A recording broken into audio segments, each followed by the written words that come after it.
एक छोटे से गांव में एक बूढ़ी औरत रहती थी जिसका नाम मैरी था। मैरी को उसके दयालु दिल और पड़ोसियों की मदद करने की इच्छा के लिए जाना जाता था। हालांकि वो अकेली रहती थी, लेकिन वो कभी अकेली महसूस नहीं करती थी, क्योंकि गांव वाले अक्सर उससे मिलने आते थे, अपनी बातें शेयर करते थे और उसकी सलाह लेते थे। इसके बदले में वे उसे खाना और जरूरी सामान देते थे ताकि वो भूखी न रहे। एक ठंडी सर्दी की सुबह मैरी ने जंगल में लकड़ी इकट्ठा करने का फैसला किया ताकि वो अपनी चूल्हे के लिए आग जलाने में काम ले सके। जैसे ही वो जंगल में गहरी जाती है, उसे कुछ अजीब सा दिखाई देता है। एक बड़ा पुराना बर्तन जो जमीन में आधा दबा हुआ था। उत्सुक मैरी ने मिट्टी हटा दी और बर्तन को खोला। उसके आश्चर्यचकित होने पर वो बर्तन सोने के चमचमाते सिक्कों से भरा हुआ था। मैरी का दिल खुशी से उछल पड़ा। उसने सोचा कि अब उसका जीवन आरामदायक और शानदार होगा। उसने अपने आप को एक भव्य घर में सोफे पर बैठकर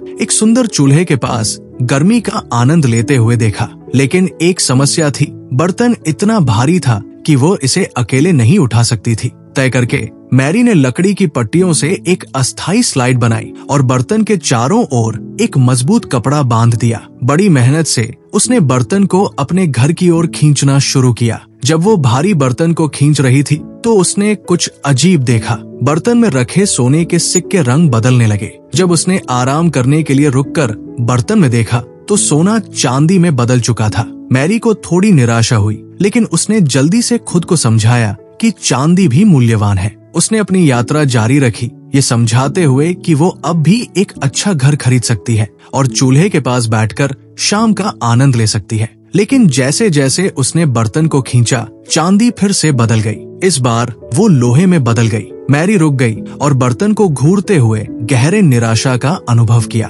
उसके सारे शानदार जीवन के सपने चूर हो गए थे। लेकिन फिर उसने गहरी सांस ली और मुस्कुराई। उसने महसूस किया कि बर्तन मिलने से पहले वो खुश थी, एक साधारण जीवन जीते हुए अपने पड़ोसियों के प्यार और समर्थन के साथ। वो आराम करने के लिए बैठ गई और उसने फैसला किया कि उसे जो कुछ भी था उसके लिए आभारी रहना चाहिए, न कि जो उसने खो दिया। उसने अपने छोटे से घर, पड़ोसियों द्वारा लाए गए गर्म भोजन और दूसरों की मदद करने में जो खुशी पाई, उसे सोचा। उसे ये समझ में आया कि असली खुशी दौलत से नहीं, बल्कि उनके साथ साझा किए गए प्यार और दयालुता से आती है। मैरी ने बर्तन को जंगल में छोड़ दिया और घर लौट आई, अपने जीवन से संतुष्ट। उस शाम जैसे ही वो अपने पुराने लेकिन आरामदायक सोफे पर चूल्हे के पास बैठी, उसने दिल में एक गर्माहट महसूस की जिसे कोई भी सोना नहीं ला सकता था। मैरी ने अपना जीवन वैसे ही जीने का फैसला किया जैसा कि वो पहले जीती थी। अपने पड़ोसियों की मदद करती रही